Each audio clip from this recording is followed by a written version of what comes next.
Are the Harry Potter novels fundamentally Christian works? I'm Ari Armstrong, author of Values of Harry Potter. This talk is a short version of an essay I wrote, Religion in Harry Potter Revisited, which you can find at valuesofharrypotter.com. Now, the question of whether the Potter novels are basically Christian works might seem odd, given that many Christian critics claim that the novels instead promote the occult, even Satanism, or that they undermine Christianity or anti-Christian works. Well, I've addressed this question elsewhere, and no, these novels do not promote the occult. Here I'll briefly summarize the case. These are basically works of fiction. J.K. Rowling, the author, is not trying to say that magic, as she describes in her fantasy world, applies in real life. Moreover, within this fantasy world, people born muggles without the ability to do magic can never gain the ability, so that applies to all the readers of Rowling's novels. Finally, I think it's odd that many Christians praise C.S. Lewis as a great Christian apologist, yet C.S. Lewis also uses magic in his fantasy novels. So why the double standard between Lewis and J.K. Rowling? Seems very odd to me. So let's turn to the more interesting claims that instead the Harry Potter novels are fundamentally Christian works. And I regard these claims as basically overstated. We can put them in three broad categories. First are very broad sorts of claims that some people say are Christian elements of the novels. So, for example, we can talk about the importance of love and friendship, the problems of death and suffering, the phenomena of forgiveness and repentance, the idea that bigotry is wrong, and the nature of evil. All of these things have been suggested as Christian elements within the Potter novels. But I would suggest that instead, these are all universal novels present in all cultures, in all traditions, not uniquely or specifically Christian. Here's a simple analogy. It's indisputably true that all Christians eat salt. And it turns out Harry Potter also eats salt. So therefore, does that make the Harry Potter novels fundamentally Christian?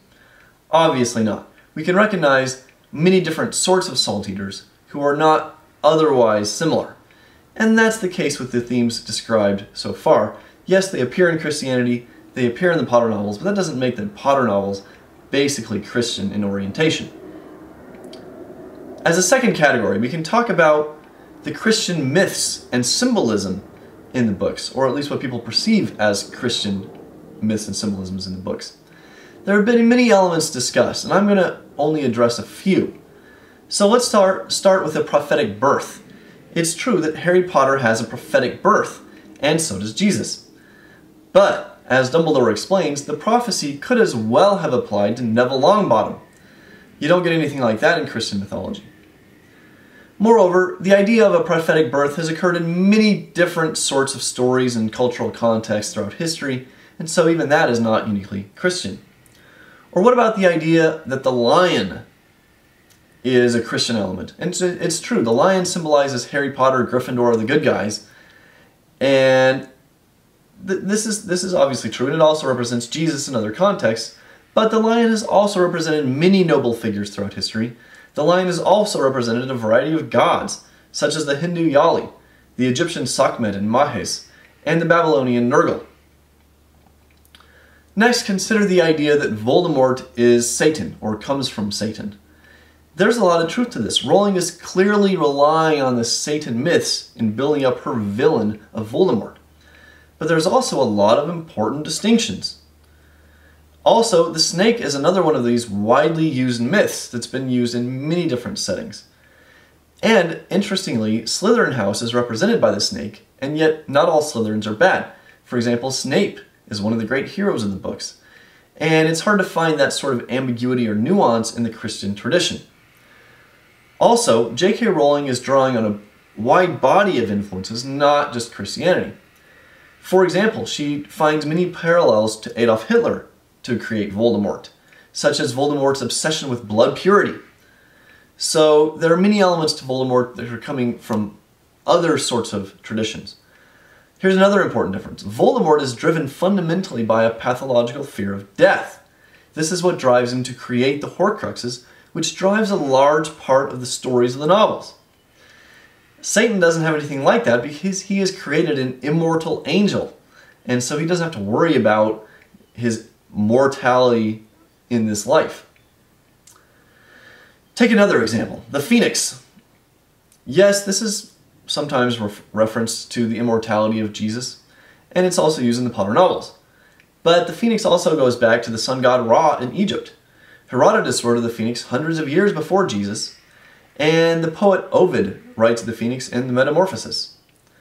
Interestingly, the Christian church father Clement explicitly draws on other cultural traditions in bringing the phoenix into Christianity.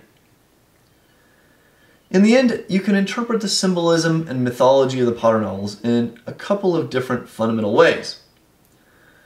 One way is described by John Granger, one of these Christian reviewers of the novels who believes they're fundamentally Christian. He writes, quote, "We connect with the Harry Potter stories because they point toward the true myth, which for John Granger is the story of Jesus, that lifts us above our mundane ego concerns." So for John Granger, the reason that these stories resonate with so many readers is that they point the way to Jesus Christ in the Christian tradition.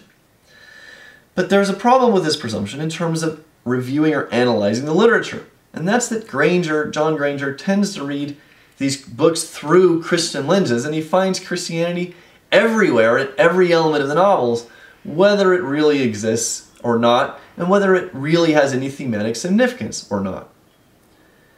So here is the other basic way to approach myth and symbolism. This comes from Joseph Campbell in his book, Hero with a Thousand Faces. He writes, "Throughout the inhabited world in all times and under every circumstance, the myths of man have flourished, for the symbols of mythology are not manufactured. They are spontaneous productions of the psyche, and each bears within it, undamaged, the germ power of its source." And I think that that's the better way to look at the myths and symbolism of the novel. But if we're just looking at the external meaning of the symbols, we're missing the larger picture. We're missing the important elements of the stories. J.K. Rowling builds within the novels a rich context for the symbols. In other words, she's not just bringing in symbols from outside sources, she is developing symbolism internally within the stories. For example, we do not love Fawkes just because he's a phoenix. We love Fawkes because we meet him with Dumbledore and he becomes a character, interesting being in his own right within the stories. What about the stag? John Granger argues the stag represents regenerative life in Jesus Christ because of the antlers that regrow. Be that as it may, the reason readers respond to the stag as symbol in the books is because the stag represents Harry Potter's own father, and which Harry brings forth through his Patronus, the image of the stag, in remembrance of his father and bringing forth the power of his father, protective power of his father, and of this great memory. And incidentally, the symbol for Harry's mother is the doe, that's her Patronus, and Harry's godfather, Sirius Black, turns into a dog.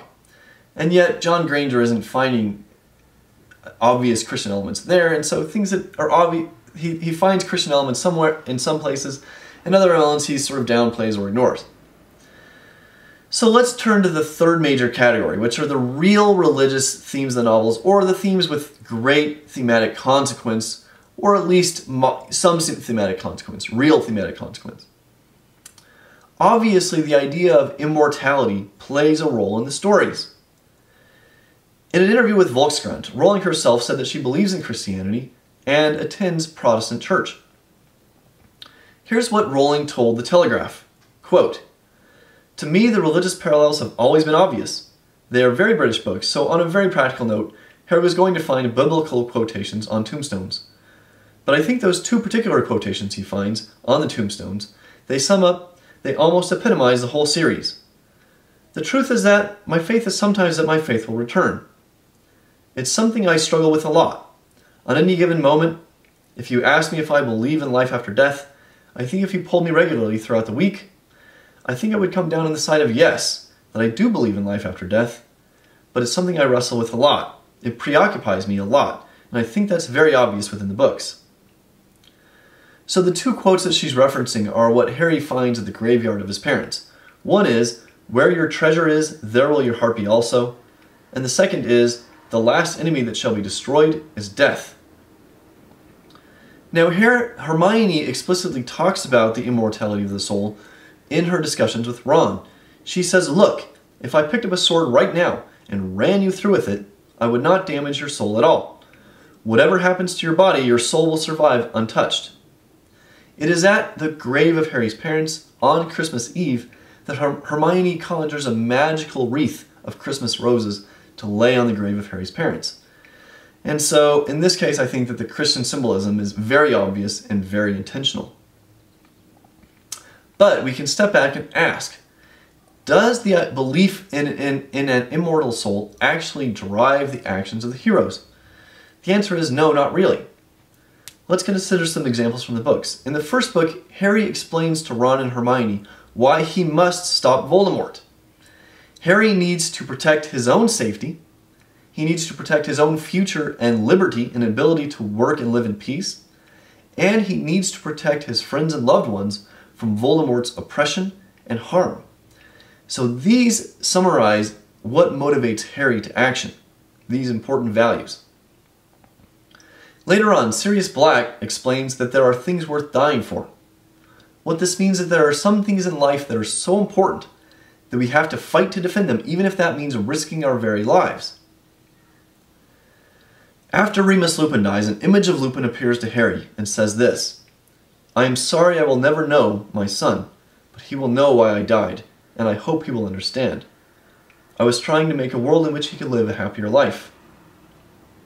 So like Harry, Lupin is fighting for the values that matter to him in this life, and that is what is fundamentally motivating him.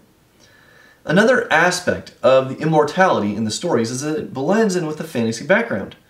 For example, we see ghosts floating around the schools, and the students can talk to the ghosts, even go to parties with them. And one ghost explains to Harry that some souls go on while others stay behind. In real life, we don't see ghosts floating around, we cannot commune with ghosts. And I think that it's easy for the reader to see the immortality theme blending in with the fantasy backdrop. So what about the second major religious element in the stories, which is that of sacrificial love? The comparison being to Jesus' act of sacrificial love on the cross. In the Potter novels, these come with three of the big stories: Lily, Harry's mother, Dumbledore, and Harry himself. However, there are important, significant differences between the Harry Potter stories and the story of Jesus. Lily is fighting for her most beloved son, her highest value. She's not trying to give her life for all of humanity. She doesn't even want to die at all. She'd much rather kill Voldemort and be safe with her son. She just can't achieve that in that situation. Dumbledore went to his death because he was trying to protect his student Draco, and he was protecting Snape's undercover role working against Voldemort. Significantly, Dumbledore was also close to dying. He had the equivalent of wizard's cancer, somebody says in a YouTube video. So Dumbledore was dying anyway. So here are his choices. He can give his life to protect his students and help Snape defeat Voldemort, or he can live a few more weeks in agonizing pain while he watches Voldemort destroy all of the values in his world around him. Not much of a choice. Yet Harry faces a comparable choice. He can either, he thinks, go to his death and thereby destroy Voldemort and save everything he loves, his family, friends, the world he loves, or he can see Voldemort continue to destroy that entire world and oppress or kill, murder everyone he knows and loves. So that's a big difference in motivation. Another aspect, there's nothing like blood atonement in the Potter series. It's not like Harry's friends need Harry to die in order to be forgiven their sins, nothing like that. So again, big differences between the stories in Harry Potter and the stories of Christianity. So to summarize, there are important religious themes, myths, symbols in the Harry Potter novels. But these are not deeply thematic. Sometimes they play some thematic role, but they're never of crucial thematic importance. They're not what fundamentally drive the stories. So why do these stories resonate with so many readers across so many cultural lines and in so many languages?